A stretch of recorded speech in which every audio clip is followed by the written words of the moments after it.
આ રીતે મેથીના પૂડા એકવાર બનાવી લેશો તો વારંવાર બનાવશો। બનાવવામાં ખૂબ જ સરળ અને સોફ્ટ બને છે। હેલો, જય માતાજી મિત્રો, હું છું ભાવના। આજે બનાવીશું મેથીના પૂડા। મેથીના પૂડા બનાવવા માટે મેં 1 બાઉલ જેટલી મેથી સમારેલી લીધી છે।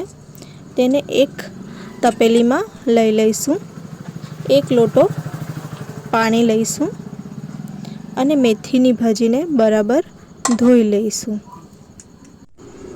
ધોયેલી મેથીની ભાજીને મિક્સિંગ બાઉલમાં ટ્રાન્સફર કરીશું। 1 વાટકી ઘઉંનો લોટ ઉમેરીશું। ઘઉંના લોટની જગ્યાએ તમે બેસનનો પણ ઉપયોગ કરી શકો છો। લાલ મરચું પાવડર, ધાણા જીરું પાવડર, જીરું, સમારેલા મરચાં અને સ્વાદ અનુસાર મીઠુંને પણ ઉમેરી લઈશું। હવે જરૂરિયાત મુજબ પાણી ઉમેરતા જઈને બેટર બનાવી લઈશું। બેટર બહુ જાડું પણ નહીં અને બહુ પતલું પણ ન હોવું જોઈએ। તમે જોઈ શકો છો બેટર રેડી થઈ ગયું છે, પરંતુ થોડું જાડું લાગતું છે, તેથી હું તેમાં થોડું પાણી ઉમેરીને પતળું કરીશ। સાથે બધા મસાલા બરાબર છે કે નહીં તે પણ ચેક કરી લઈશ। હવે એક પેન લઈશું અને ગેસને ઓન કરી લઈશું। પેન ગરમ થઈ જાય એટલે તેમાં પૂડાનું બેટર રેડીશું અને ગોળ રાઉન્ડ ચમચી વડે પાથરી લઈશું।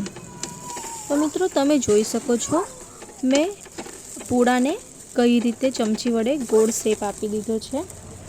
ત્યારબાદ પૂડા પર તેલ લગાવીને મીડિયમ ટુ લો ફ્લેમ પર ચડવા દઈશું। એક સાઈડ ચડી જાય એટલે તેને પલટાવી લઈશું અને બીજી સાઈડ ચડવા દઈશું।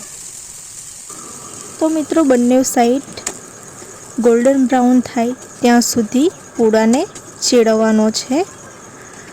ગેસની ફ્લેમને લો જ રાખીશું, નહીંતર બળી જશે। આ જ પ્રમાણે બધા પૂડાને બનાવીને રેડી કરી લેવાના છે। મેથીના પૂડા બનીને રેડી થઈ ગયા છે। એને અથાણું, કેચઅપ અથવા ગરમા ગરમ ચા સાથે સર્વ કરવું। આ મેથીની ભાજીના પૂડા ગરમા ગરમ ખાવાથી ખૂબ જ ક્રિસ્પી અને સોફ્ટ લાગે છે।